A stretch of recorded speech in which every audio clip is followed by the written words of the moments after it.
श्री वाहिगुरु जी।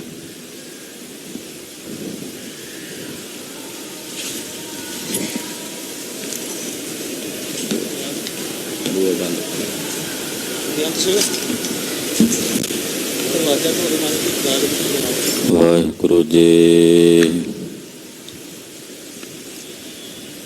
एक ओंकार सतनाम करता पुरख निरभौ निर्वैर अकाल मूरत अजूनी सैभं गुर प्रसाद।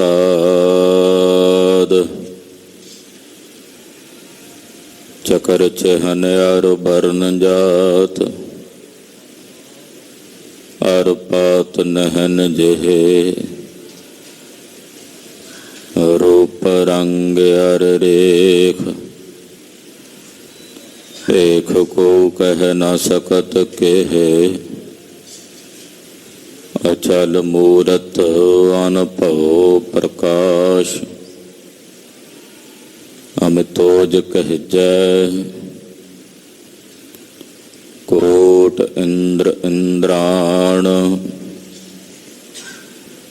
साहे साहाण गणजय त्रिभुवन महीप सुर नर असुर। नेत नेत बान तृण कहत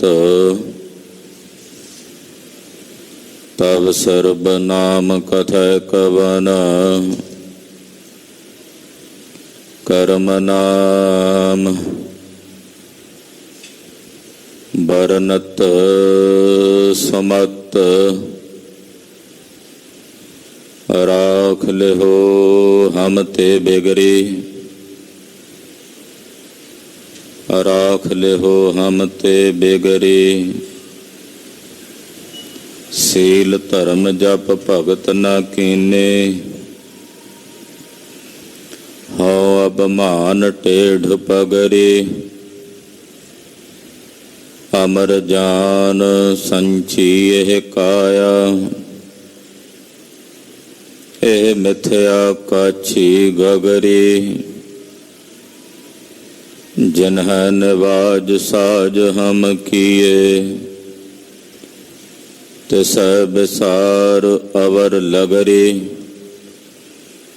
संधक तोहे साध नहीं कहियो शरण परे तुमरी पगरी। कह कबीर एहो बिनती सुनियो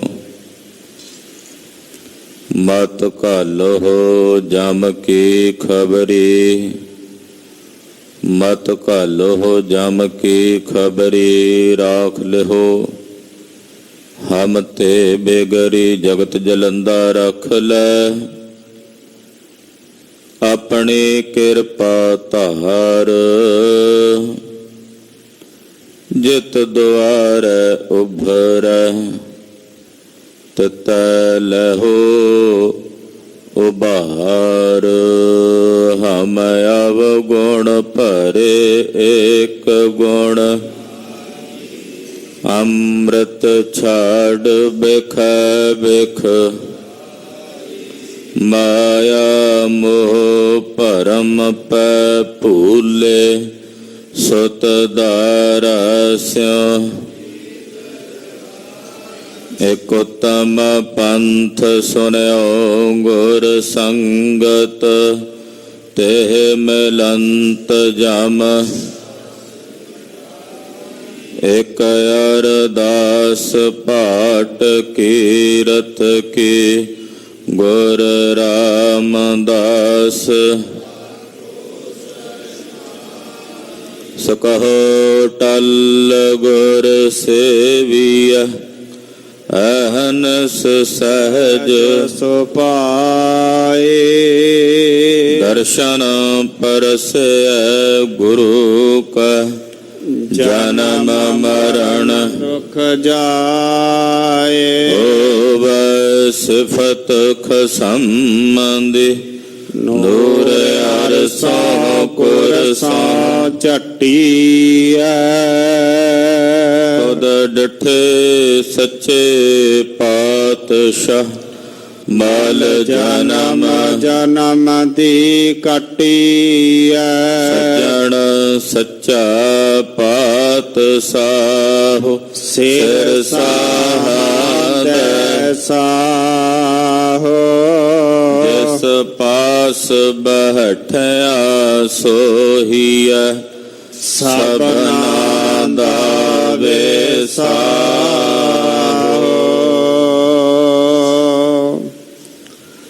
ਸਤਨਾਮ ਸ੍ਰੀ ਵਾਹਿਗੁਰੂ ਸਾਹਿਬ ਜੀ।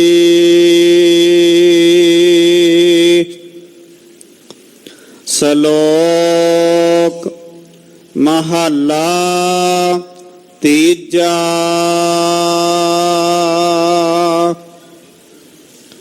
ਬਿਨ ਸਤਿਗੁਰ ਸੇਵੇ ਜੀ ਕੇ ਬੰਦਨਾ। ਵਿੱਚ ਹਉਮੈ ਕਰਮ ਕਮਾਹੇ। ਬਿਨ ਸਤਿਗੁਰ ਸੇਵੇ ਠੌਰ ਨਾ ਪਾਵਹੀ। ਮਾਰ ਜੰਮਹਿ ਆਵਹਿ ਜਾਹੇ। ਬਿਨ ਸਤਿਗੁਰ ਸੇਵੇ ਜੀ ਕੇ ਬੰਦਨਾ। ਵਿੱਚ ਹਉਮੈ ਕਰਮ ਕਮਾਹੇ। ਬਿਨ ਸਤਿਗੁਰ ਸੇਵੇ ਠੌਰ ਨਾ ਪਾਵਹੀ। ਮਾਰ ਜੰਮਹਿ ਆਵਹਿ ਜਾਹੇ। ਬਿਨ ਸਤਿਗੁਰ ਸੇਵੇ ਫਿੱਕਾ ਬੋਲਣਾ। ਨਾਮ ਨਾ ਵਸੈ ਮਨ ਮਾਹੇ। ਨਾਨਕ ਬਿਨ ਸਤਿਗੁਰ ਸੇਵੇ ਜਮਪੁਰ ਬੱਧੇ ਮਾਰੀਆਂ। ਮੋਹਿ ਕਾਲੈ ਉਠ ਜਾਹੇ। ਮਹੱਲਾ ਪਹਿਲਾ। ਜਾਲੋ ਐਸੀ ਰੀਤ ਜਿਤ ਮੈਂ ਪਿਆਰਾ ਵਿਸਰੈ। ਨਾਨਕ ਸਾਈ ਭਲੀ ਪਰੀਤ ਜਿਤ ਸਾਹਿਬ ਸੇਤੀ ਪਤ ਰਹੈ। ਪੌੜੀ ਹਰ ਇੱਕੋ ਦਾਤਾ ਸੇਵੀਐ। ਹਰ ਇੱਕ ਧਿਆਈਐ। ਹਰ ਇੱਕੋ ਦਾਤਾ ਮੰਗੀਐ। ਮਨ ਚਿੰਦਿਆ ਪਾਈਐ। ਜੇ ਦੂਜੇ ਪਾਸੋਂ ਮੰਗੀਐ ਤਾਂ ਲਾਜ ਮਰਾਈਐ। ਜਿਨ ਸੇਵਿਆ ਤਿਨ ਫਲ ਪਾਇਆ, ਤਿਸ ਜਨ ਕੀ ਸਭ ਭੁੱਖ ਗਵਾਈਐ। ਨਾਨਕ ਤਿਨ ਵਿਟੋਂ ਵਾਰਿਆ, ਜਿਨ ਆਨ ਦਿਨ ਹਿਰਦੈ ਹਰ ਨਾਮ ਧਿਆਈਐ। ਨਾਨਕ ਤਿਨ ਵਿਟੋਂ ਵਾਰਿਆ,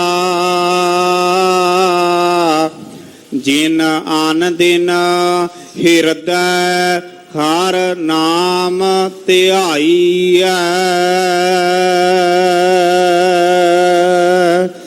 ਵਾਹਿਗੁਰੂ ਜੀ ਕਾ ਖਾਲਸਾ, ਵਾਹਿਗੁਰੂ ਜੀ ਕੀ ਫਤਿਹ। ਤੋ ਸੁਲਤਾਨ ਕਹਾ ਹੋ ਮੀਆਂ ਤੇਰੀ ਕਵਨ ਬੜਾਈ, ਜੋ ਤੂੰ ਦੇਹ ਸੋ ਕਹਾ ਸੁਆਮੀ, ਮੈਂ ਮੂਰਖ ਕਹਿਣ ਨਾ ਜਾਈ। ਤੇਰੇ ਗੁਣ ਗਾਵਾਂ ਦੇਹ 부ਝਾਈ, ਜੈਸੇ ਸੱਚ ਮੈਂ ਰਹੋ ਰਜਾਈ। ਪਾਕ ਪਰਵਰਦਗਾਰ ਦਸਾਂ ਪਾਤਸ਼ਾਹੀਆਂ ਦੀ ਆਤਮਿਕ ਜਾਗਦੀ ਜੋਤ, ਹਾਜ਼ਰਾ ਹਜੂਰ ਜਹਰਾ ਜਹੂਰ। ਸਰਬ ਕਲਾ ਭਰਪੂਰ ਸਤਿਗੁਰੂ ਸ੍ਰੀ ਗੁਰੂ ਗ੍ਰੰਥ ਸਾਹਿਬ ਜੀ ਮਹਾਰਾਜ ਜੀ ਦੇ ਪਵਿੱਤਰ ਪਾਵਨ ਚਰਨ ਕਮਲਾਂ 'ਚ ਸਾਹਿਬ ਨੌਵੇਂ ਗੁਰਦੇਵ ਮਿਹਰਬਾਨ ਜਗਤ ਸਾਈਂ ਵੈਰਾਗ ਤਿਆਗ ਅਨੁਰਾਗ ਦੀ ਮੂਰਤ ਜਗਤ ਗੁਰੂ ਸ੍ਰੀ ਗੁਰੂ ਤੇਗ ਬਹਾਦਰ ਸਾਹਿਬ ਜੀ ਨੌਵੇਂ ਪਾਤਸ਼ਾਹ ਦੇ ਪਵਿੱਤਰ ਪਾਵਨ ਚਰਨ ਛੋਹ ਪ੍ਰਾਪਤ ਇਤਿਹਾਸਕ ਸਥਾਨ ਤੇ ਸਜੇ ਹੋਏ ਅੰਮ੍ਰਿਤ ਵੇਲੇ ਦੇ ਦੀਵਾਨਾਂ 'ਚ ਹਾਜ਼ਰੀਆਂ ਭਰ ਰਹੀ ਗੁਰੂ ਕੀ ਸਾਜੀ ਔਰ ਨਵਾਜੀ ਹੋਈ, ਸਤਿਗੁਰਾਂ ਦੇ ਪਰਮ ਪਿਆਰ 'ਚ ਪਰੋਤੀ ਹੋਈ, ਗੁਰੂ ਰੰਗ 'ਚ ਰੰਗੀ ਹੋਈ ਗੁਰੂ ਖਾਲਸਾ ਸਾਧ ਸੰਗਤ ਜੀਓ, ਧੰਤਾ ਦੇ ਪਾਤਰ ਹੋ। ਕੱਤਕ ਦੇ ਮਹੀਨੇ ਦੀ ਸਕਰਾਂਤ ਦਾ ਦਿਨ ਜਾਣਦੇ ਅੰਮ੍ਰਿਤ ਵੇਲੇ ਤੋਂ ਗੁਰੂ ਚਰਨਾਂ 'ਚ ਜੁੜ ਕੇ ਸਤਿਗੁਰਾਂ ਦੀ ਰੱਬੀ ਬਾਣੀ ਦੇ ਸ਼ਬਦ ਕੀਰਤਨ, ਰਾਗੀ ਸਿੰਘਾਂ ਦੀ ਰਸਨਾ ਤੋਂ ਬਹੁਤ ਹੀ ਅਦਬ ਸਤਿਕਾਰ ਤੇ ਸ਼ਰਧਾ ਸਹਿਤ ਆਪ ਜੀ ਨੇ ਸਰਵਣ ਕੀਤੇ ਹਨ। ਅੰਮ੍ਰਿਤ ਵੇਲੇ ਤਖਤਾਂ ਤੇ ਪ੍ਰਕਾਸ਼ਮਾਨ ਹੁੰਦਿਆਂ ਸਮੂਹ ਗੁਰੂ ਕੀਆਂ ਸਾਜੀਆਂ ਨਵਾਜੀਆਂ ਸੰਗਤਾਂ ਨੂੰ ਆਪਣੇ ਦਰਸ਼ਨ ਦਿਦਾਰੇ ਬਖਸ਼ਦਿਆਂ ਜੋ ਪਾਵਨ ਪਵਿੱਤਰ ਸ੍ਰੀ ਮੁਖ ਵਾਕ ਅੰਮ੍ਰਿਤ ਵੇਲੇ ਸਤਿਗੁਰੂ ਜੀ ਨੇ ਬਖਸ਼ਿਸ਼ ਕੀਤੇ ਹਨ, ਆਓ ਕੁਝ ਸਮੇਂ ਲਈ ਆਪਣੀਆਂ ਸੁਰਤੀਆਂ ਬਿਰਤੀਆਂ ਗੁਰਦੇਵ ਦੇ ਪਵਿੱਤਰ ਚਰਨ ਕਮਲਾਂ ਨਾਲ ਜੋੜੀਏ। ਸਤਿਗੁਰੂ ਜੀ ਦੇ ਪਾਵਨ ਪਵਿੱਤਰ ਸ਼ਬਦ ਨੂੰ ਵਿਚਾਰੀਏ। ਸ਼ਬਦ ਦੀ ਵਿਚਾਰ ਤੋਂ ਉਪਰੰਤ ਕੱਤਕ ਦੇ ਮਹੀਨੇ ਦੀ ਸਕਰਾਂਤ ਦੁਆਰਾ ਜੋ ਸਤਿਗੁਰੂ ਜੀ ਨੇ ਬਾਣੀ ਦੁਆਰਾ ਉਪਦੇਸ਼ ਦਿੱਤਾ ਹੈ, 12ਵਾਂ ਮਾਝ ਦੀ ਪਵਿੱਤਰ ਅੰਮ੍ਰਿਤ ਬਾਣੀ ਦੁਆਰਾ ਸਾਹਿਬ ਜੀ ਦੀ ਦਇਆ ਨਾਲ ਮਹਾਰਾਜ ਜੀ ਦਾ ਸ਼ਬਦ ਵਿਚਾਰਾਂਗੇ।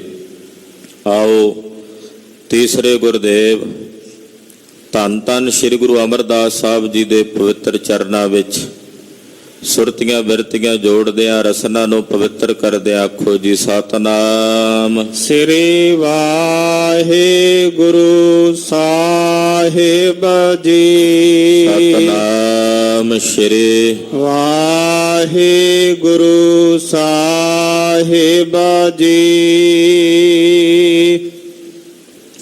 ਸਤਿਨਾਮ ਸ੍ਰੀ ਵਾਹਿਗੁਰੂ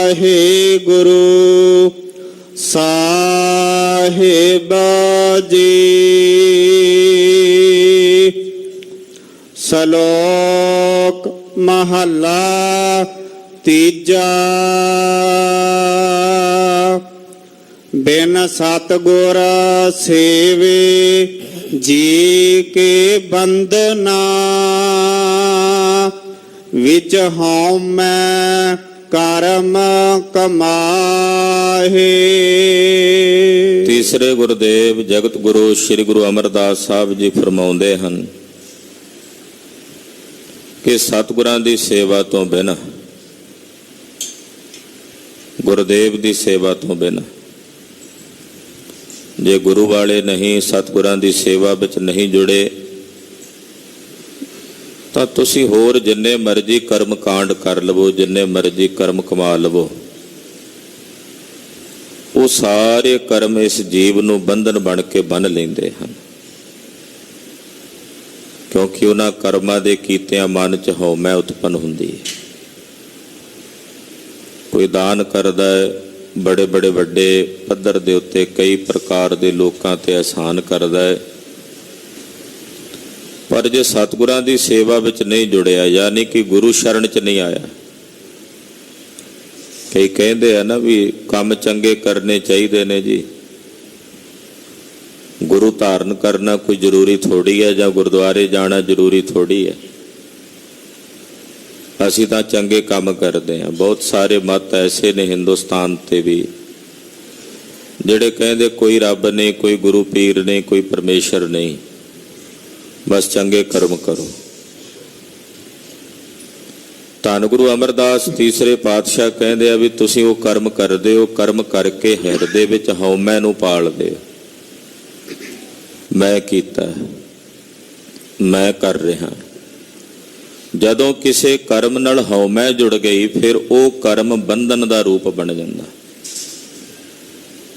ਉਹ ਬੰਧਨ ਰੂਪ ਹੋ ਜਾਂਦਾ। ਮੱਕੜੀ ਆਪਣਾ ਜਾਲਾ ਆਪ ਬੁਣਦੀ ਹੈ, ਉਹਨੂੰ ਕੋਈ ਬੰਨਣ ਨਹੀਂ ਆਉਂਦਾ। ਮੱਕੜੀ ਨੂੰ ਆਪਣੇ ਹੀ ਬੁਣੇ ਹੋਏ ਉਸ ਜਾਲੇ ਵਿੱਚ, ਉਹਦੇ ਤਾਣੇ ਵਿੱਚ ਉਲਝ ਕੇ ਪੁੱਠੀ ਹੋ ਕੇ ਲਟਕਦੀ ਹੈ ਤੇ ਵਿੱਚ ਹੀ ਉਲਟੀ ਹੋ ਕੇ ਤੜਫਦੀ ਰਹਿੰਦੀ ਹੈ। ਜਾਲਾ ਵੀ ਆਪਣਾ ਹੀ ਹੈ। ਜਦੋਂ ਕੋਈ ਮਨੁੱਖ ਕਿਸੇ ਕਰਮ ਨੂੰ ਕਰਕੇ ਹਿਰਦੇ 'ਚ ਹਉਮੈ ਰੱਖਦਾ ਹੈ, ਮੈਂ ਕੀਤਾ ਹੈ, ਤਾਂ ਉਸ ਹਉਮੈ ਸਹਿਤ ਕੀਤੇ ਹੋਏ ਕਰਮ ਦੇ ਨਾਲ ਇਹਦੇ ਅੰਦਰ ਬੰਧਨ ਬਣ ਜਾਂਦੇ ਨੇ। ਤੋ ਪਾਤਸ਼ਾਹ ਸਪਸ਼ਟ ਕਰਦੇ ਨੇ, ਸਤਿਗੁਰਾਂ ਦੀ ਸੇਵਾ ਤੋਂ ਬਿਨਾਂ ਉਹ ਬੰਧਨ ਦੂਰ ਨਹੀਂ ਹੁੰਦੇ। ਸਤਿਗੁਰਾਂ ਦੀ ਸੇਵਾ ਤੋਂ ਬਿਨਾਂ ਬੰਧਨਾਂ ਦੀ ਨਿਰਵਿਰਤੀ ਨਹੀਂ ਹੁੰਦੀ। ਬਿਨ ਸਤਿਗੁਰ ਸੇਵੇ ਜੀ ਕੇ ਬੰਧਨਾ। ਸਤਿਗੁਰਾਂ ਦੀ ਸੇਵਾ ਤੋਂ ਬਿਨਾਂ ਜਿਹੜੇ ਜੀਵ ਦੇ ਬੰਧਨ ਨੇ, ਉਹ ਹੋਰ ਜ਼ਿਆਦਾ ਪੱਕੇ ਹੋ ਜਾਂਦੇ ਨੇ ਜਦੋਂ ਇਹ ਹਉਮੈ ਦੇ ਵਿੱਚ ਕਰਮ ਕਮਾਉਂਦਾ। ਵਿੱਚ ਹਉਮੈ ਕਰਮ ਕਮਾਹੇ, ਹਉਮੈ ਦੇ ਵਿੱਚ ਹੰਗਤਾ ਸਹਿਤ ਕਰਮ ਕਮਾਉਂਦਾ। ਹੰਗਤਾ ਸਹਿਤ ਕੀਤੇ ਸਾਰੇ ਕਰਮ ਬੰਧਨ ਦਾ ਰੂਪ ਹਨ। ਹਾਂਜੀ।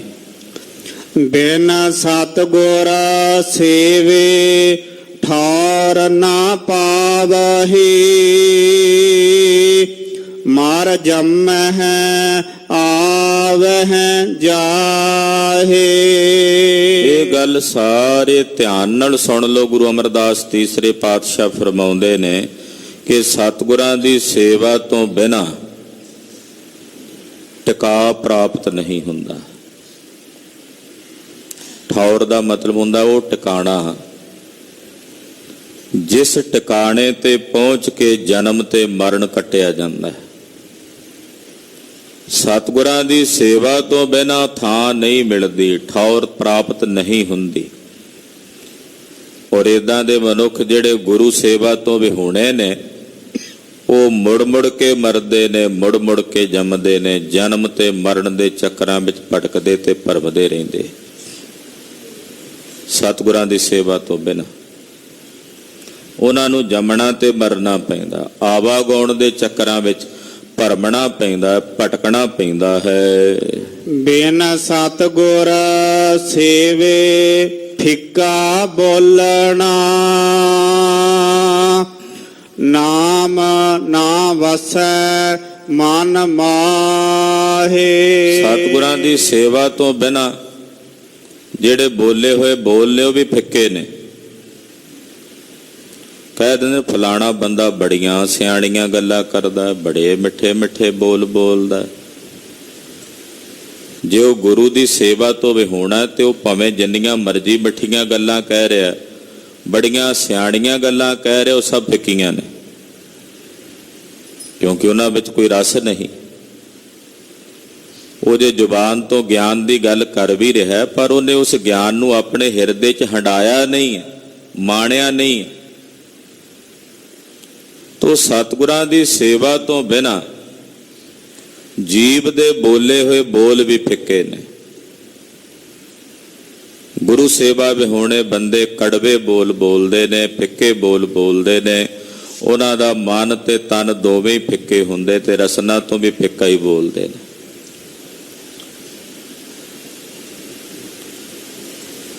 ਖੀਰਾ ਮੁਖ ਸੋ ਕਾਟੀਐ, ਘਸਿਆ ਨਮਕ ਲਗਾਏ, ਰਹਿਮਨ ਕੜਵੇ ਮੁਖਨ ਕੋ ਐਸੀ ਮਿਲੈ ਸਜਾਏ। ਖੀਰੇ ਦਾ ਮੂੰਹ ਕੌੜਾ ਹੁੰਦਾ ਹੈ, ਉਹਨੂੰ ਉੱਪਰਲੇ ਪਾਸੋਂ ਸਿਖਰ ਤੋਂ ਕੱਟ ਕੇ ਲੂਣ ਲਾ ਕੇ ਤੇ ਫਿਰ ਘਸਦੇ ਆ ਵੀ ਉਹਦੇ ਵਿੱਚੋਂ ਚਿੱਟੇ ਜਿਹੇ ਰੰਗ ਦਾ ਜ਼ਹਿਰ ਨਿਕਲ ਜਾਏ, ਕੜਤਣ ਨਿਕਲ ਜਾਏ। ਪਹਿਲਾਂ ਕੱਟਿਆ ਕਿਉਂ? ਕਿਉਂਕਿ ਕੌੜਾ ਸੀ। ਕੌੜਾ ਨਾ ਹੁੰਦਾ ਤੇ ਨਾ ਕੱਟਣਾ ਪੈਂਦਾ। ਕੱਟਿਆ, ਫਿਰ ਉਹਦੇ ਤੇ ਲੂਣ ਲਾਇਆ, ਕੱਟ ਕੇ ਉਹਦੇ ਤੇ ਲੂਣ ਪੁੱਕਿਆ। ਰਹਿਮਨ ਫਕੀਰ ਕਹਿੰਦੇ ਜਿਹੜੇ ਕੜਵੇ ਮੂੰਹਾਂ ਵਾਲੇ ਲੋਕ ਨੇ, ਕੁੜੱਤਣ ਭਰੇ ਬੋਲ ਬੋਲਣ ਵਾਲੇ ਨੇ, ਜਿਹੜੇ ਬੋਲ ਲੋਕਾਂ ਦੇ ਵਿੱਚ ਵੰਡੀਆਂ ਪਾ ਦਿੰਦੇ ਆ, ਜਿਹੜੇ ਬੋਲ ਸਮਾਜ ਦੇ ਵਿੱਚ ਵੰਡੀਆਂ ਪਾ ਦਿੰਦੇ ਆ, ਜਿਹੜੇ ਬੋਲ ਲੋਕਾਂ ਵਿੱਚ ਫਿਰਕਾ ਪ੍ਰਸਤੀ ਪੈਦਾ ਕਰ ਦਿੰਦੇ ਆ, ਜਿਹੜੇ ਬੋਲ ਲੋਕਾਂ ਵਿੱਚ ਸੰਪਰਦਾਇਕ ਦੰਗੇ ਪੈਦਾ ਕਰ ਦਿੰਦੇ ਆ, ਉਹ ਬੋਲ ਬੋਲਣ ਵਾਲਿਆਂ ਨੂੰ ਇਹੋ ਜਿਹੀ ਸਜ਼ਾ ਮਿਲਣੀ ਚਾਹੀਦੀ। ਜਿਹੜੇ ਬੋਲ ਦੇਸ਼ਾਂ ਨੂੰ ਵੰਡਦੇ ਆ, ਜਿਹੜੇ ਲੋਕਾਂ ਨੂੰ ਵੰਡਦੇ ਆ, ਕਿਤਨੇ ਕਿਤਨੇ ਅੱਜ ਕੱਲ੍ਹ ਵੇਖਣ ਸੁਣਨ ਨੂੰ ਪ੍ਰਾਪਤ ਹੁੰਦੇ ਨੇ। ਉਹਨਾਂ ਤੇ ਕੋਈ ਕਿਸੇ ਪ੍ਰਕਾਰ ਦੀ ਰੋਕ ਟੋਕ ਨਹੀਂ, ਕਿਸੇ ਪ੍ਰਕਾਰ ਦਾ ਕੋਈ ਅੰਕੁਸ਼ ਨਹੀਂ, ਨਾ ਕੋਈ ਸਰਕਾਰ ਦਾ, ਨਾ ਕੋਈ ਕਾਨੂੰਨ ਦਾ। ਜੋ ਮੂੰਹ ਵਿੱਚ ਆਉਂਦਾ ਬੋਲੀ ਜਾਂਦੇ ਹੈ, ਔਰ ਬੜੇ ਬੜੇ ਕੜਵੇ ਬੋਲ ਬੋਲਦੇ ਹੈ, ਜਿਹੜੇ ਬੋਲ ਲੋਕਾਂ ਦੇ ਅੰਦਰ ਭੜਕਾਹਟ ਪੈਦਾ ਕਰਦੇ ਆ, ਜਿਹੜੇ ਬੋਲਾਂ ਦੇ ਨਾਲ ਲੋਕਾਂ ਦੇ ਵਿੱਚ ਵੰਡੀਆਂ ਪੈਦਾ ਹੁੰਦੀਆਂ ਨੇ।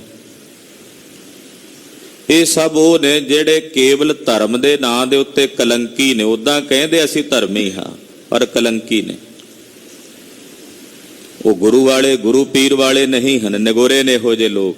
ਦਾਵਾ ਜ਼ਰੂਰ ਕਰਦੇ ਆ ਅਸੀਂ ਧਰਮੀ ਹਾਂ, ਪਰ ਉਹ ਧਰਮੀ ਨਹੀਂ ਹਨ। ਜਿਹੜਾ ਧਰਮੀ ਹੁੰਦਾ ਉਹ ਤਾਂ ਆਪਣੇ ਆਤਮਿਕ ਆਨੰਦ ਦੇ ਖੇੜੇ ਵਿੱਚ ਬਲੀਨ ਰਹਿੰਦਾ। ਉਹ ਕਹਿੰਦਾ ਮੇਰੇ ਕੋਲ ਸਮਾਂ ਨਹੀਂ, ਮੈਂ ਲੋਕਾਂ ਦੇ ਨਾਲ ਮਗਜਮਾਰੀਆਂ ਕਰਦਾ ਫਿਰਾਂ, ਬਿਨਾਂ ਗੱਲ ਤੋਂ ਲੋਕਾਂ ਦੇ ਵਿੱਚ ਵੰਡੀਆਂ ਪਾਉਂਦਾ ਫਿਰਾਂ। ਲੋਕਾਂ ਨੇ ਗੁਰੂ ਨਾਨਕ ਸਾਹਿਬ ਨੂੰ ਵੀ ਇਹੋ ਜਿਹਾ ਲੋਕਾਂ ਨੇ ਵੰਡਣ ਦਾ ਯਤਨ ਕੀਤਾ। ਪੁੱਛਿਆ ਜੀ ਗੁਰੂ ਨਾਨਕ ਸਾਹਿਬ ਜੀ ਨੂੰ, ਦੱਸੋ ਜੀ ਕੌਣ ਵੱਡਾ, ਹਿੰਦੂ ਵੱਡੇ ਨੇ ਕਿ ਮੁਸਲਮਾਨ ਵੱਡੇ ਨੇ? ਉਹਨਾਂ ਸੋਚਿਆ ਵੇਖਦੇ ਆ ਕਿਸ ਪਾਸੇ ਹਮਾਇਤ ਕਰਨਗੇ, ਕਿਸ ਪਾਸੇ ਪੱਖ ਪੂਰਤੀ ਕਰਨਗੇ। ਹਿੰਦੂ ਵੱਡੇ ਨੇ ਕਿ ਮੁਸਲਮਾਨ ਵੱਡੇ ਨੇ? ਹਿੰਦੂਆਂ ਦਾ ਮਜ਼ਹਬ ਉੱਚਾ ਹੈ ਕਿ ਮੁਸਲਮਾਨਾਂ ਦਾ ਮਜ਼ਹਬ ਉੱਚਾ? ਤੇ ਮੇਰੇ ਗੁਰੂ ਬਾਬੇ ਨੇ ਆਖਿਆ ਇਨਸਾਨੀਅਤ ਦੇ ਵਿੱਚ ਜੇ ਵੇਖਿਆ ਜਾਵੇ ਤੇ ਪਰਮੇਸ਼ਰ ਦੇ ਬਣਾਏ ਹੋਏ ਸਾਰੇ ਜੀਵ ਨੇ, ਤੇ ਜੇ ਕਰਮ ਚੰਗੇ ਨਹੀਂ ਕਰਦੇ, ਅਮਲ ਚੰਗੇ ਨਹੀਂ ਕਰਦੇ, ਤਾਂ ਸ਼ੁਭ ਕਰਮਾਂ ਤੋਂ ਬਿਨਾਂ ਭਾਵੇਂ ਕੋਈ ਹਿੰਦੂ ਹੈ ਤੇ ਭਾਵੇਂ ਕੋਈ ਮੁਸਲਮਾਨ ਹੈ, ਦੋਨਾਂ ਨੂੰ ਹੀ ਰੋਣਾ ਪਵੇਗਾ। ਹਿੰਦੂ ਵੱਡਾ ਕਿ ਮੁਸਲਮਾਨੋਈ? ਦੱਸੋ ਜੀ ਕੌਣ ਵੱਡਾ? ਬਾਬਾ ਆਖੇ ਹਾਜੀਆਂ ਸ਼ੁਭ ਅਮਲਾਂ ਬਾਝੋਂ ਦੋਨੋਂ ਰੋਈ। ਜੇ ਅਮਲ ਚੰਗੇ ਨਹੀਂ, ਕਰਮ ਚੰਗੇ ਨਹੀਂ, ਤੇ ਫਿਰ ਦੋਨਾਂ। ਸਤਿਗੁਰੂ ਸੱਚੇ ਪਾਤਸ਼ਾਹ ਜੀ ਮਹਾਰਾਜ ਜੀ ਨੇ ਵੰਡੀ ਨਹੀਂ ਪਾਈ ਸਮਾਜ ਵਿੱਚ। ਸੰਸਾਰ ਦੇ ਹਰ ਇੱਕ ਪ੍ਰਾਣੀ ਮਾਤਰ ਨੂੰ ਸਰਬ ਸਾਂਝੀਵਾਲਤਾ ਦਾ ਉਪਦੇਸ਼ ਦਿੱਤਾ। ਅੱਜ ਲੋਕ ਵੰਡੀਆਂ ਪਾਉਣ ਵਾਲੇ ਪਾਸੇ ਟੁਰ ਪੈਂਦੇ। ਇਹਨਾਂ ਨੇ ਵੰਡਣਾ ਹੀ ਕੀਤਾ ਸ਼ੁਰੂ ਤੋਂ। ਪਹਿਲਾਂ ਘਰ ਵਿੱਚ ਭਰਾਵਾਂ ਨੇ ਆਪਣੀਆਂ ਜਾਇਦਾਦਾਂ ਵੰਡੀਆਂ, ਮਾਂ ਪਿਓ ਵੀ ਬਹੁਤਿਆਂ ਨੇ ਵੰਡ ਲਏ ਵੀ ਮਾਂ ਤੂੰ ਰੱਖ ਲੈ, ਪਿਓ ਮੈਂ ਰੱਖ ਲੈਣਾ। ਵੰਡਣ ਵਾਲਿਆਂ ਨੇ ਤੇ ਇੱਥੋਂ ਤੱਕ ਆਪਣੇ ਰਿਸ਼ਤੇ ਵੰਡ ਲਏ, ਸੰਬੰਧੀ ਵੰਡ ਲਏ, ਜ਼ਮੀਨਾਂ ਜਾਇਦਾਦਾਂ ਵੰਡ ਲਈਆਂ, ਦੇਸ਼ ਵੰਡ ਲਏ, ਖਿੱਤੇ ਵੰਡ ਲਏ। ਤੂੰ ਵੰਡੀਆਂ ਪਾਉਂਦਿਆਂ ਪਾਉਂਦਿਆਂ ਇਹਨਾਂ ਨੇ ਰੱਬ ਨੂੰ ਵੀ ਵੰਡ ਲਿਆ ਵੀ ਆਹ ਰੱਬ ਸਾਡਾ, ਇਹ ਤੁਹਾਡਾ ਹੈ। ਸਾਡੇ ਰੱਬ ਦਾ ਇਹੋ ਜਿਹਾ ਰੂਪ ਹੈ, ਤੁਹਾਡੇ ਰੱਬ ਦਾ ਇਹੋ ਜਿਹਾ। ਤੂੰ ਵੰਡੀਆਂ ਪਾਉਣ ਵਾਲੇ ਮਨੁੱਖਾਂ ਨੇ ਕੇਵਲ ਫਿੱਕੇ ਬੋਲ ਬੋਲ ਕੇ ਸਮਾਜ ਦੇ ਲੋਕਾਂ ਨੂੰ ਵੰਡਿਆ। ਪਾਤਸ਼ਾਹ ਕਹਿੰਦੇ ਉਹ ਕੌਣ ਨੇ ਜਿਹੜੇ ਫਿੱਕੇ ਬੋਲ ਬੋਲਦੇ ਨੇ? ਜਿਹੜੇ ਗੁਰੂ ਦੀ ਸੇਵਾ ਵਿੱਚ ਹਾਜ਼ਰ ਨਹੀਂ ਹੋਏ, ਜਿਨ੍ਹਾਂ ਸਤਿਗੁਰਾਂ ਦੀ ਸੇਵਾ ਨਹੀਂ ਕੀਤੀ। ਸਤਿਗੁਰਾਂ ਦੀ ਸੇਵਾ ਤੋਂ ਬਿਨਾਂ ਫਿੱਕੇ ਬੋਲ ਬੋਲਦੇ ਨੇ। ਔਰ ਨਾਮ ਨਾ ਵਸੈ ਮਨ ਮਾਹੇ, ਉਹਨਾਂ ਦੇ ਮਨ ਵਿੱਚ ਨਿਰੰਕਾਰ ਅਕਾਲ ਪੁਰਖ ਵਾਹਿਗੁਰੂ ਪਾਰ ਬ੍ਰਹਮ ਪਰਮੇਸ਼ਰ ਦਾ ਅੰਮ੍ਰਿਤ ਨਾਮ ਨਹੀਂ ਵਸਦਾ। ਉਹ ਪਰਮੇਸ਼ਰ ਦੇ ਨਾਮ ਤੋਂ ਵਿਹੋਣੇ ਹੀ ਸੰਸਾਰ ਦੇ ਵਿੱਚ ਜੀਵਨ ਬਤੀਤ ਕਰਦੇ ਹਨ। ਨਾਨਕ ਬਿਨ ਸਤਿਗੁਰ ਸੇਵੇ ਜਮਪੁਰ ਬੱਦੇ ਮਾਰੀਆਂ ਮੋਹਿ ਕਾਲੈ ਉਠ ਜਾਹੇ। ਧੰਨ ਸ੍ਰੀ ਗੁਰੂ ਅਮਰਦਾਸ ਸਾਹਿਬ ਜੀ ਫਰਮਾਉਂਦੇ ਨੇ ਕਿ ਸਤਿਗੁਰਾਂ ਦੀ ਸੇਵਾ ਤੋਂ ਬਿਨਾਂ ਇਹ ਜੀਵ ਜਮਪੁਰੀ ਵਿੱਚ ਬੰਨਿਆ ਹੋਇਆ ਮਾਰਿਆ ਜਾਂਦਾ ਹੈ। ਇਹਨੂੰ ਜਮਪੁਰੀ ਦੇ ਵਿੱਚ ਭਿਆਨਕ ਸਜ਼ਾਵਾਂ ਮਿਲਦੀਆਂ ਨੇ ਵੀ ਤੂੰ ਗੁਰੂ ਵਾਲਾ ਨਹੀਂ ਨਗੁਰਾ, ਤੂੰ ਗੁਰੂ ਦੀ ਸੇਵਾ ਨਹੀਂ ਕੀਤੀ, ਤੂੰ ਸਤਿਗੁਰਾਂ ਦੀ ਸ਼ਰਨ 'ਚ ਨਹੀਂ ਆਇਆ, ਤੂੰ ਨਗੁਰਾ ਹੈ। ਇਹੋ ਜਿਹੇ ਨਗੁਰਿਆਂ ਨੂੰ ਜਮਪੁਰੀਆਂ ਦੇ ਵਿੱਚ ਬੰਨ੍ਹ ਕੇ ਭਿਆਨਕ ਤਾੜਨਾ ਦਿੱਤੀ ਜਾਂਦੀ ਹੈ। ਇਹੋ ਜਿਹੇ ਲੋਕ ਆਪਣਾ ਮੂੰਹ ਦੁਨੀਆਂ ਦੀਆਂ ਲਾਹਨਤਾਂ ਦੀ ਕਾਲਖ ਲਾ ਕੇ ਸੰਸਾਰ ਤੋਂ ਜਾਂਦੇ ਹਨ। ਮੋਹਿ ਕਾਲੈ ਉੱਠ ਜਾਏ। ਦੁਨੀਆਂ ਦੀਆਂ ਜਿਹੜੀਆਂ ਲਾਹਨਤਾਂ ਨੇ, ਤਰਕਾਰਾਂ ਨੇ, ਉਹਨਾਂ ਲਾਹਨਤਾਂ ਦੀ ਕਾਲਖ ਆਪਣੇ ਮੂੰਹ ਤੇ ਪੋਚ ਕੇ, ਆਪਣੇ ਵਿਕਾਰਾਂ ਤੇ ਪਾਪ ਕਰਮਾਂ ਦੀ ਕਾਲਖ ਮੂੰਹ ਤੇ ਪੋਚ ਕੇ ਏਦਾਂ ਦੇ ਮਨਮੁਖ ਲੋਕ ਇਹ ਸੰਸਾਰ ਤੋਂ ਉੱਠ ਕੇ ਜਾਂਦੇ ਹਨ। ਮਹੱਲਾ ਪਹਿਲਾ। ਜਾਲੋ ਐਸੀ ਰੀਤ ਜਿਤ ਮੈਂ ਪਿਆਰਾ ਵਿਸਰੈ। ਧੰਨ ਸ੍ਰੀ ਗੁਰੂ ਨਾਨਕ ਦੇਵ ਸਾਹਿਬ ਜੀ ਫਰਮਾਉਂਦੇ ਨੇ, ਇਹੋ ਜੀ ਰੀਤ, ਇਹੋ ਜੀਆਂ ਰੀਤੀਆਂ ਸਾੜ ਦਿਓ, ਜਾਲ ਦਿਓ, ਜਿਨ੍ਹਾਂ ਰੀਤੀਆਂ ਦੇ ਕੀਤਿਆਂ ਤੁਹਾਨੂੰ ਆਪਣਾ ਸਾਹਿਬ ਵਿਸਰਦਾ, ਜਿਹਨੂੰ ਗੁਰੂ ਕੀ ਮੱਤ ਇਜਾਜ਼ਤ ਨਹੀਂ ਦਿੰਦੀ ਜਿਹੜਾ ਕੰਮ ਕਰਨ। ਬਹੁਤ ਸਾਰੀਆਂ ਰੀਤੀਆਂ ਲੋਕ ਪਾਲਦੇ ਨੇ। ਲਾੜਾ ਤਿਆਰ ਹੁੰਦਾ ਤੇ ਜੰਡੀ ਪੂਜਣ ਟੁਰ ਪੈਂਦਾ। ਉਧਰ ਜੰਡੀ ਨੂੰ ਵੀ ਜਾ ਕੇ ਧਾਗਾ ਬੰਨਦਾ, ਮੋਲੀ ਬੰਨਦਾ, ਤੇ ਉਧਰ ਸਤਿਗੁਰਾਂ ਦੇ ਚਰਨਾਂ ਵਿੱਚ ਵੀ ਆ ਕੇ ਅਰਦਾਸ ਕਰਦਾ। ਜਿਹੜੀਆਂ ਰੀਤੀਆਂ ਤੁਹਾਨੂੰ ਆਪਣੇ ਸਾਹਿਬ ਤੋਂ ਤੋੜ ਦੇਣ, ਜਿਨ੍ਹਾਂ ਰੀਤੀਆਂ ਕਰਕੇ ਤੁਹਾਨੂੰ ਆਪਣਾ ਸਾਹਿਬ ਵਿਸਰ ਜਾਏ, ਜਗਤ ਗੁਰੂ ਗੁਰੂ ਨਾਨਕ ਸਾਹਿਬ ਸੱਚੇ ਪਾਤਸ਼ਾਹ ਜੀ ਮਹਾਰਾਜ ਪੁਰਜੋਰ ਸ਼ਬਦਾਂ ਵਿੱਚ ਕਹਿੰਦੇ ਨੇ, ਇਹੋ ਜੀਆਂ ਰੀਤੀਆਂ ਨੂੰ ਸਾੜ ਕੇ ਸਵਾਹ ਕਰ ਦਿਓ, ਕਿਸੇ ਕੰਮ ਦੀਆਂ ਨਹੀਂ। ਇਹੋ ਜੀਆਂ ਰੀਤੀਆਂ ਸਾੜ ਕੇ ਸਵਾਹ ਕਰ ਦਿਓ। ਜਾਲੋ ਐਸੀ ਰੀਤ।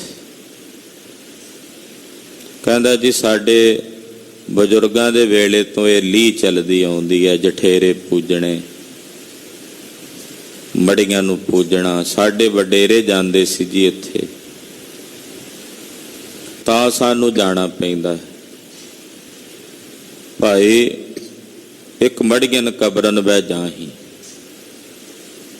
ਉਹ ਲੋਕਾਂ ਦੀ ਫਿਤਰਤ ਹੋਵੇਗੀ ਮੜੀਆਂ ਕਬਰਾਂ ਵਿੱਚ ਜਾਣਾ। ਗੁਰੂ ਕਾ ਸਿੱਖ ਕੇਵਲ ਇੱਕ ਜਾਗਦੀ ਜੋਤ ਪਰਮੇਸ਼ਰ ਨੂੰ, ਧੰਨ ਸ੍ਰੀ ਗੁਰੂ ਗ੍ਰੰਥ ਸਾਹਿਬ ਨੂੰ ਪੂਜਦਾ। ਜਾਗਤ ਜੋਤ ਜਪੈ ਨਿਸਬਾਸਰ, ਏਕ ਬਿਨਾ ਮਨ ਨੈਕ ਨ ਆਨੈ, ਪੂਰਨ ਪ੍ਰੇਮ ਪ੍ਰਤੀਤ ਸਜਾ ਬ੍ਰਤ ਗੋਰ, ਮੜੀ ਮਟ ਭੂਲ ਨ ਮਾਨੈ। ਜਿਨ੍ਹਾਂ ਰੀਤੀਆਂ ਕਰਕੇ ਸਾਹਿਬ ਵਿਸਰ ਜਾਏ। ਹੱਥ ਵਿੱਚ ਕੜਾ ਪਾਇਆ ਹੋਵੇ ਨਾ, ਤੇ ਕੜਾ ਵੇਖ ਕੇ ਬਾਜਾਂ ਵਾਲੇ ਕਲਗੀਧਰ ਚੇਤੇ ਆਉਂਦੇ ਆ ਵੀ ਇਹ ਕੜਾ ਮਹਾਰਾਜ ਜੀ ਨੇ ਸਾਨੂੰ ਨਿਸ਼ਾਨੀ ਦਿੱਤੀ ਹੈ। ਗਾਤਰੇ ਕਿਰਪਾਨ ਪਾਈ ਹੋਵੇ ਤੇ ਸਾਹਿਬ ਦੀ ਪਾਈ ਦਿੱਤੀ ਕਿਰਪਾਨ ਵੇਖ ਕੇ ਸਾਹਿਬ ਚੇਤੇ ਆਉਂਦੇ। ਕੇਸਾਂ ਵਿੱਚ ਕੰਘਾ ਫੇਰਦਿਆਂ, ਕੇਸਾਂ ਨੂੰ ਕੰਘੇ ਨੂੰ ਵੇਖਦਿਆਂ ਮਨ 'ਚ ਸਿਮਰਤੀ ਆਉਂਦੀ ਹੈ ਕਿ ਸਤਿਗੁਰੂ ਕਲਗੀਧਰ ਪਾਤਸ਼ਾਹ ਜੀ ਦੀ ਇਹ ਨਿਸ਼ਾਨੀ ਹੈ। ਦਸਤਾਰ ਸੀਸ ਤੇ ਸਜਾਉਂਦੇ ਹੋ, ਸਜਾਈ ਹੋਈ ਦਸਤਾਰ ਵੇਖ ਕੇ ਬਾਜਾਂ ਵਾਲੇ ਸਾਹਿਬ ਚੇਤੇ ਆਉਂਦੇ ਆ। ਦਸਤਾਰ ਮਹਾਰਾਜ ਕਲਗੀਧਰ ਨੇ ਬਖਸ਼ੀ। ਤੇ ਜੇ ਹੱਥ ਵਿੱਚ ਧਾਗਾ ਬੱਧਾ ਹੋਵੇ, ਉਂਗਲ ਦੇ ਵਿੱਚ ਕਿਸੇ ਪੰਡਤ ਕੋਲੋਂ ਲੈ ਕੇ ਨਗ, ਕਈ ਤਰ੍ਹਾਂ ਦੇ ਨਗ ਹੁੰਦੇ ਆ, ਦਿੱਤਾ ਹੋਵੇ ਕਿਸੇ ਜੋਤਸ਼ੀ ਨੇ, ਪੰਡਤ ਨੇ ਧਾਗਾ ਦਿੱਤਾ ਹੋਵੇ ਵੀ ਬੰਨ੍ਹ ਲਓ, ਤੇ ਮੁੰਦਰੀ ਦੇ ਵਿੱਚ ਉਹ ਨਗ ਪਾਇਆ ਹੋਵੇ ਤੇ ਉਹ ਨਗ ਵੇਖ ਕੇ ਫਿਰ ਪੰਡਤ ਹੀ ਚੇਤੇ ਆਉਣਾ, ਰੋਜ਼ ਉਹਦੀ ਭੈੜੀ ਜੀ ਬੂਥੀ ਚੇਤੇ ਆਵੇਗੀ। ਗੁਰੂ ਤਾਂ ਨਹੀਂ ਚੇਤੇ ਆਉਂਦਾ। ਫਿਰ ਉਹਨਾਂ ਨਗਾਂ ਨੂੰ ਹੀ ਚੁੰਮਦੇ ਫਿਰਦੇ ਆ ਲੋਕ। ਚੰਗਾ ਕੰਮ ਕਰਨਾ ਹੋਵੇ ਨਾ, ਨਗ ਨੂੰ ਮੂੰਹ ਨਾਲ ਚੁੰਮਣਗੇ, ਚੁੰਮ ਕੇ ਨਗ ਨੂੰ, ਤੇ ਫਿਰ ਉਹ ਕਹਿੰਦੇ ਜੀ ਹੁਣ ਆਪਾਂ ਇਹ ਕੰਮ ਕਰਦੇ। ਗੁਰੂ ਖਾਲਸਾ ਜੀ, ਗੁਰੂ ਕਾ ਸਿੱਖ ਕੇਵਲ ਆਪਣੇ ਗੁਰੂ ਦੀ ਟੇਕ ਤੇ ਗੁਰੂ ਦਾ ਭਰੋਸਾ ਰੱਖਦਾ ਹੈ। ਸਾਹਿਬ ਕਹਿੰਦੇ ਜਿਨ੍ਹਾਂ ਰੀਤੀਆਂ ਕਰਕੇ ਤੁਹਾਨੂੰ ਆਪਣਾ ਸਾਹਿਬ ਵਿਸਰੇ, ਉਹ ਰੀਤੀਆਂ ਸਾੜ ਦਿਓ। ਨਾਨਕ ਸਾਈ ਭਲੀ ਪਰੀਤ, ਜਿਤ ਸਾਹਿਬ ਸੇਤੀ ਪਤ ਰਹੈ। ਧੰਨ ਸ਼੍ਰੀ ਗੁਰੂ ਨਾਨਕ ਦੇਵ ਸਾਹਿਬ ਜੀ ਕਹਿੰਦੇ ਉਹ ਪ੍ਰੀਤ ਭਲੀ ਹੈ, ਉਹ ਪ੍ਰੇਮ ਭਲਾ ਹੈ। ਆਪਣੇ ਸਾਹਿਬ ਨਾਲ ਕੀਤਾ ਪ੍ਰੇਮ, ਆਪਣੇ ਗੁਰੂ ਨਾਲ ਕੀਤੀ ਹੋਈ ਪ੍ਰੀਤ ਭਲੀ ਹੈ, ਕਿਉਂਕਿ ਗੁਰੂ ਨਾਲ ਕੀਤੀ ਹੋਈ ਪ੍ਰੀਤ, ਆਪਣੇ ਸਾਹਿਬ ਨਾਲ ਕੀਤੀ ਹੋਈ ਪ੍ਰੀਤ ਲੋਕ ਪਰਲੋਕ ਦੋਹਾਂ ਜਹਾਨਾਂ ਵਿੱਚ ਤੁਹਾਡੀ ਪਤ ਰੱਖਦੀ ਹੈ। ਜਿਤ ਸਾਹਿਬ ਸੇਤੀ ਪਤ ਰਹੈ।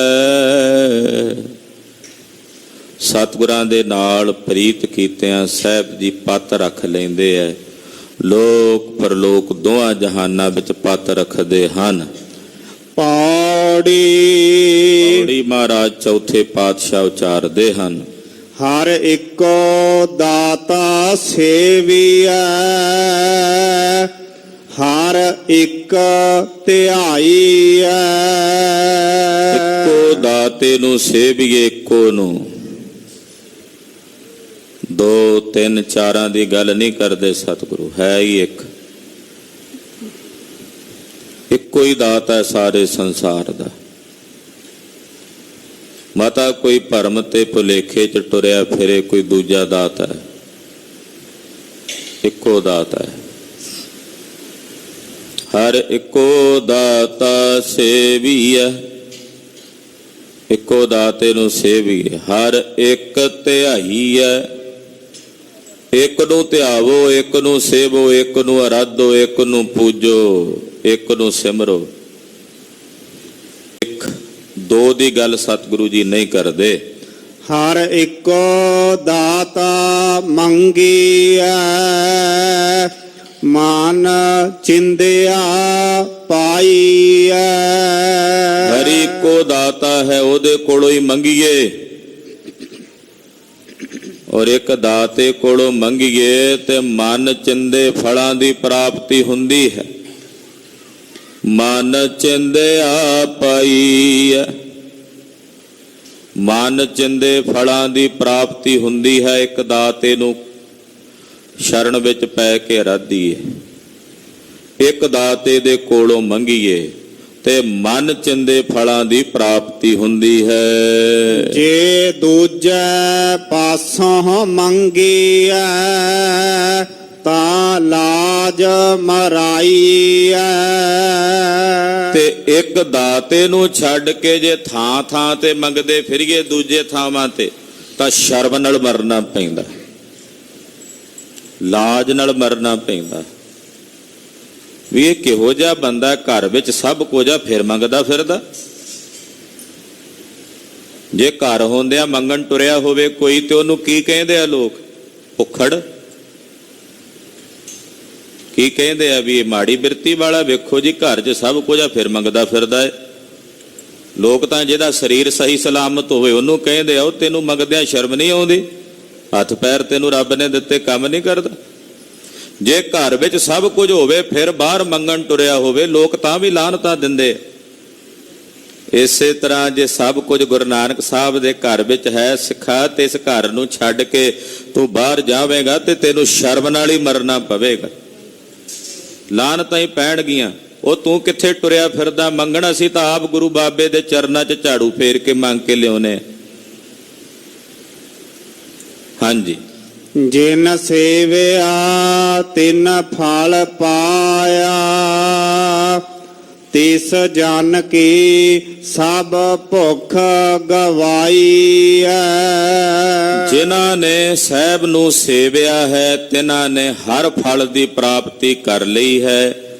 ਸਤਿਗੁਰਾਂ ਦੀ ਸੇਵਾ ਕਰਦਿਆਂ ਜਿਨ੍ਹਾਂ ਨੂੰ ਹਰੀ ਫਲ ਮਿਲਿਆ ਹੈ, ਤਿਸ ਜਨ ਦੀਆਂ ਸਾਰੀਆਂ ਭੁੱਖਾਂ ਦੂਰ ਹੋ ਗਈਆਂ ਨੇ। ਤਿਨਾਂ ਜਨਾਂ ਦੀਆਂ ਸਾਰੀਆਂ ਹੀ ਭੁੱਖਾਂ ਸਤਿਗੁਰਾਂ ਨੇ ਦੂਰ ਕਰ ਦਿੱਤੀਆਂ, ਨਿਰਵਾਰ ਦਿੱਤੀਆਂ ਹਨ। ਨਾਨਕ ਤਿਨ ਵਿਟਹੁ ਵਾਰਿਆ, ਜਿਨ ਆਨ ਦਿਨ ਹਿਰਦੈ ਹਰ ਨਾਮ ਧਿਆਈ। ਸਤਿਗੁਰੂ ਜੀ ਫਰਮਾਉਂਦੇ ਨੇ, ਮੈਂ ਤਿਨਾਂ ਵਿਟੋਂ ਵਾਰੇ ਜਾਵਾਂ, ਤਿਨਾਂ ਵਿਟੋਂ ਕੁਰਬਾਨ ਜਾਵਾਂ, ਤਿਨਾਂ ਵਿਟੋਂ ਬਲਿਹਾਰ ਜਾਵਾਂ। ਕਿਹਨਾਂ ਤੋਂ? ਜਿਹੜੇ ਰਾਤ ਦੇ ਨੱਠੇ ਪੈਰ ਹਰੀ ਅਕਾਲ ਪੁਰਖ ਵਾਹਿਗੁਰੂ ਪਾਰ ਬ੍ਰਹਮ ਪਰਮੇਸ਼ਰ ਦੇ ਅੰਮ੍ਰਿਤ ਨਾਮ ਨੂੰ ਧਿਆਉਂਦੇ ਹਨ। ਨਾਮ ਜਪਣ ਵਾਲਿਆਂ ਤੋਂ ਬਲਿਹਾਰ, ਨਾਮ ਜਪਣ ਵਾਲਿਆਂ ਤੋਂ ਵਾਰੇ ਵਾਰੇ, ਨਾਮ ਧਿਆਉਣ ਵਾਲਿਆਂ ਤੋਂ ਕੁਰਬਾਨ। ਇਹ ਅੱਜ ਦਾ ਸਤਿਗੁਰਾਂ ਦਾ ਬਖਸ਼ਿਆ ਸ੍ਰੀ ਮੁਖ ਵਾਕ ਹੈ।